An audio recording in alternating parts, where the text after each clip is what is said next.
thank you so much for doing this. It's such an honor. When you did the Web3 lounge, I immediately did a post that was like, this is how traditional companies are entering, the Web3 area. So it's incredibly surreal to be here.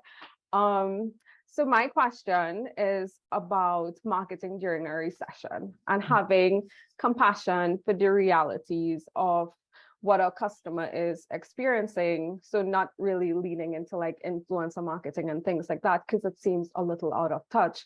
But how to do that in your experience? What works during periods of economic recession? Yeah, that's a very, very good question. And I think I'm going to give you many different points of view on this, and then I can give you mine as well. So there are some points of view that say during a recession, don't hold back. Why? Because everybody else is. And so if you want to drive awareness of your product, your brand, your service, don't hold back, right? There are others that say, hey, listen, it's a tough time. Why am I spending money? Because people aren't going to, people in a recession, people aren't going to spend money. And so like, why would I spend my hard-earned money in marketing to market to people when they're not, necessarily, when they don't want to buy, for example, or they don't want to engage. I would say that you can't go 100% quiet. So it's hard to go 100% quiet. Like I liken marketing to friendship. So if you, for example, have a really, really good friend that you hear from all the time, right? So imagine the brand is the friend. You have a friend that you hear from all the time. That person is top of mind. You stop hearing from that friend. For the first couple of weeks, you're like, where did Alex go? Like, I'm worried about her. Like, is she okay?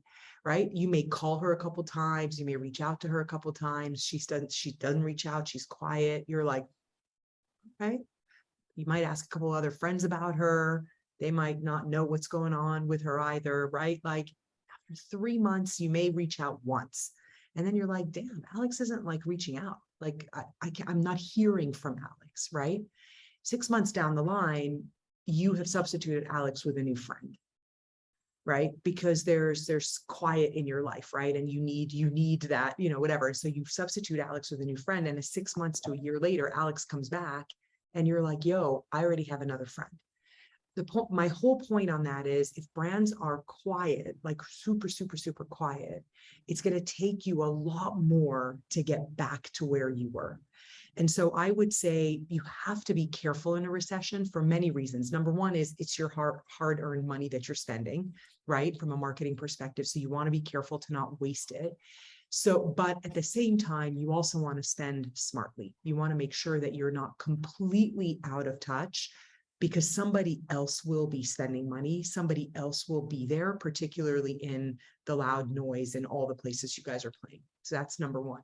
The other thing, to more specifically answer your question, I think about like the how, not necessarily if you are on or off. But I think you definitely have to be careful how you talk to consumers in a moment like this. They are afraid. The good news for you guys is you should know that consumers are less afraid than they were back in 2008, where there was a massive, the world was very, very different. I think what happened in COVID, people actually saved their money. So consumers are actually sitting on more money than we think they are. They've saved a lot more than historically they've saved, but they are afraid. They are afraid. They're hearing a lot about a looming recession. Shoot, my CEO is talking about it quite a bit. And so they are afraid of a recession. I think you've got to be very careful how you talk to them. You've got to be thoughtful in how you bring a message to them for sure. But I would say don't stop, because people are still buying. People are still, like, if it has value to them, people are still spending money, right? Like they say, even in a recession, like the things that actually stand the test of time in a recession are like super, super luxury goods, right?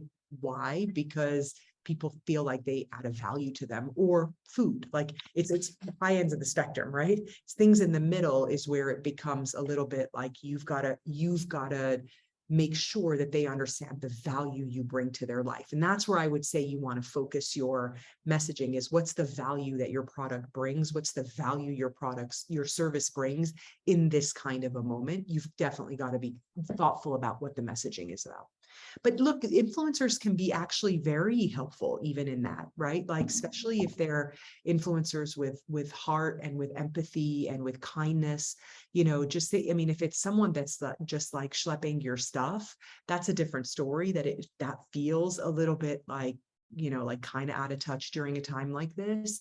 But if it's someone that's actually delivering a message and delivering a message that's like right and about value and about like, empathy, or with empathy, I think you'll be fine. Thank you so much. That was so helpful and insightful. You're welcome. And Ashley, I would love for you to just give a little bit of background into who you are and all of our sources. I was going to say, I read your bios, but I'd love to hear, I'd love to hear like a little bit more.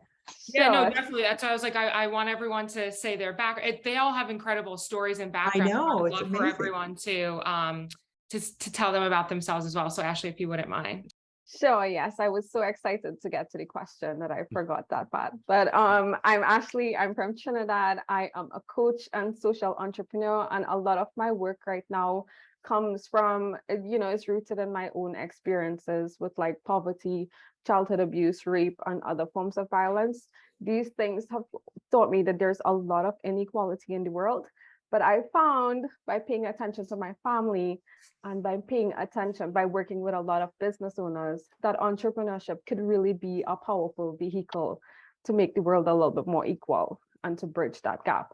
So a lot of my work is in supporting entrepreneurs kind of navigate social media and help them to grow their business, give them little points and trainings to help them succeed and thrive, especially in this economy. Like, they're all so scared right now. So yeah, it's you're doing phenomenal work. First of all, my dad lived in Trinidad for a long time, and my aunt was married and lived there forever, like literally for like 60 years, and my cousins were born and raised there. Anyway, that's amazing. I have a very, very, there's a lot of Lebanese people in Trinidad, they're known for business, but anyway, so I certainly have never been an entrepreneur. It's really interesting.